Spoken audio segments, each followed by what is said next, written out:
देश में जनवरी से लगने लगेगी कोरोना वैक्सीन। मोदी सरकार ने कहा, बुरा टाइम हुआ खत्म।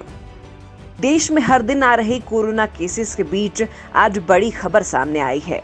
केंद्रीय स्वास्थ्य मंत्री डॉक्टर हर्षवर्धन ने कहा है कि भारत में कोरोना महामारी का सबसे बुरा दौर खत्म हो गया है और मोदी सरकार जनवरी के किसी भी हफ्ते में अपने नागरिकों को वैक्सीन देना शुरू कर देगी। केंद्रीय स्वास्थ्य मंत्री ने कहा कि भारत में कोरोना वैक्सीन को लेकर तेजी से काम चल रहा है। भारत वैक्सीन तैयार करने और रिसर्च में हमेशा से आगे रहा है। वैक्सीन की सुरक्षा और असर को लेकर वैज्ञानिक कोई समझौता नहीं करना चाहते हैं। हमारे वैज्ञानिक कोरोना वैक्सीन को लेकर बहुत गहराई और गंभीरता से आंकड़ों का अध्ययन कर रहे हैं। वहीं डॉक्टर हर्षवर्धन ने कहा है कि कुछ महीनों पहले देश में कोरोना वायरस के 10 लाख सक्रिय मामले थे।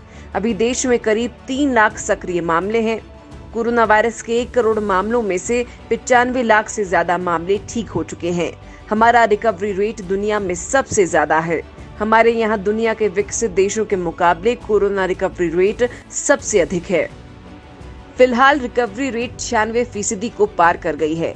वहीं अमेरिका, रूस और ब्राजील जैसे देशों में जहां रिकवरी रेट 60 से 80% ही है, मोदी सरकार पिछले 4 महीनों से राज्य सरकारों के साथ मिलकर राज्य, जिला और ब्लॉक स्तर पर वैक्सीनेशन के लिए तैयारियां कर रही है।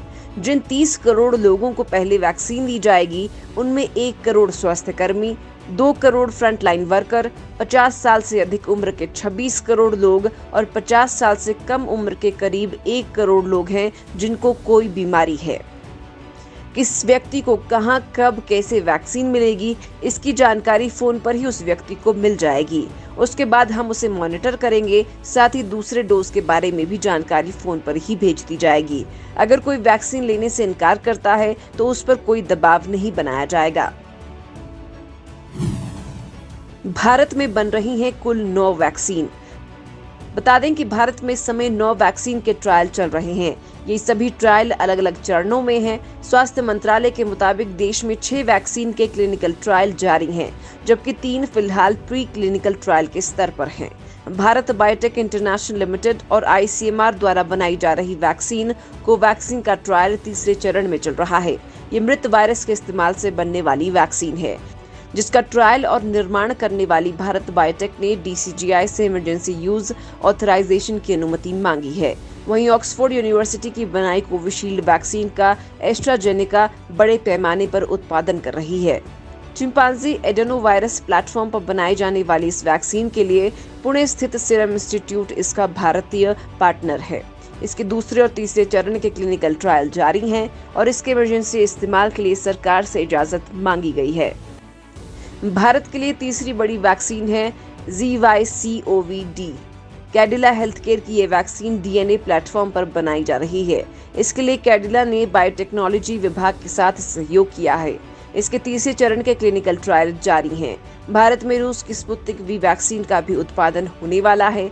ये रूस की गेमालाया नेशनल सेंटर की बनाई वैक्सीन है, जो ह्यूमन एडेनोवायरस प्लेटफॉर्म पर बनाई जा रही है। बड़े पैमाने पर इसका उत्पादन हैदराबाद की डॉक्टर रेड्डीज लैब कर रही है। ये वैक्सीन तीसरे चरण के क्लिनिकल ट्रायल तक पहुंच चुकी है। भारत में वायरस के प्रोटीन के टुकड़े को आधार बनाकर बनाई जा रही NVX-CoV-2373 वैक्सीन का उत्पादन भी पुणे स्थित सीरम इंस्टीट्यूट कर रही है। इसके लिए इंस्टीट्यूट ने नोवावैक्स के साथ कोलैबोरेट किया है। इसके तीसरे चरण के क्लिनिकल ट्रायल पर फिलहाल विचार किया जा रहा है।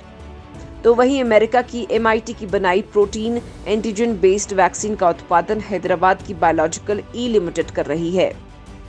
इसके पहले और दूसरे चरण के ह्यूमन क्लिनिकल ट्रायल शुरू हो चुके हैं। तो वहीं अमेरिका की HDT की mRNA आधारित HGCO19 वैक्सीन का उत्पादन पुणे की जिनोवा नाम की कंपनी कर रही है। इस वैक्सीन को लेकर जानवरों पर होने वाले प्रयोग खत्म हो चुके हैं और जल्द ही इसके पहले और दूसरे चरण के क्लिनिकल ट्रायल शुरू होने वाले हैं। अमेरिका के थॉमस जेफरसन यूनिवर्सिटी के सहयोग से हैदराबाद स्थित भारत बायोटेक मृत रेबीज वेक्टर प्लेटफॉर्म आधारित कोरोना वैक्सीन का उत्पादन भी कर रही है। ये वैक्सीन एडवांस्ड प्री क्लिनिकल स्तर तक पहुंच चुकी है। इतना ही नहीं, अमेरिका के औरो वैक्सीन के साथ मिलकर भारत की औरोबिंदो फार्मा एक वैक्सीन बना रही है, जो फिलहाल प्री डेवलपमेंट स्टेज पर है। ब्रिटेन में कोरोना का नया स्ट्रेन हुआ बेकाबू। ब्रिटेन की राजधानी लंदन समेत पूर्वी इंग्लैंड में कोरोना वायरस का नया प्रकार सामने आया है। लंदन की इस बेहद खराब हालत को देखते हुए यूरोप समेत दुनिया के कई देशों ने ब्रिटेन से उड़ानों पर प्रतिबंध लगा दिया है। कोरोना का ये नया स्ट्रेन न केवल ब्रिटेन बल्कि इटली, नीदरलैंड, डेनमार्क, ऑस्ट्रेलिया और दक्षिण अफ्रीका में भी फैल गया है। इसी गंभीर खतरे को देखते हुए भारत सरकार ने भी आपात बैठक बुलाई है। ब्रिटेन में तेजी से फैल रहा कोरोना वायरस का ये नया स्ट्रेन पूर्व के वायरस के मुकाबले 70% अधिक तेजी से फैलता है।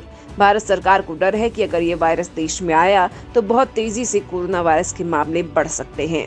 इससे पहले ब्रिटेन की सरकार द्वारा वायरस के नए प्रकार के नियंत्रण से बाहर होने की चेतावनी जारी करने के बाद यूरोपीय यूनियन के कई देशों ने ब्रिटेन से आने वाली उड़ानों पर रोक लगा दी है। वहीं ब्रिटेन ने भी सख्त लॉकडाउन लागू कर दिया है। माना जा रहा है कि कोरोना वायरस का नया प्रकार ब्रिटेन में संक्रमण को तेजी से फैलाने के लिए जिम्मेदार है। ब्रिटेन के स्वास्थ्य अधिकारियों ने कहा है कि इस बात के कोई साक्ष्य नहीं है कि ये वायरस ज्यादा घातक या वैक्सीन के खिलाफ अलग प्रतिक्रिया देगा, लेकिन ये 70% ज्यादा संक्रमण योग्य पाया गया है। नीदरलैंड और बेल्जियम ने ब्रिटेन से आने वाली उड़ानों पर रोक लगा दी है, जबकि जर्मनी उड़ानों की संख्या सीमित करने पर विचार कर रहा है ताकि इसका प्रकोप समूचे यूरोपीय महाद्वीप में नहीं फैले।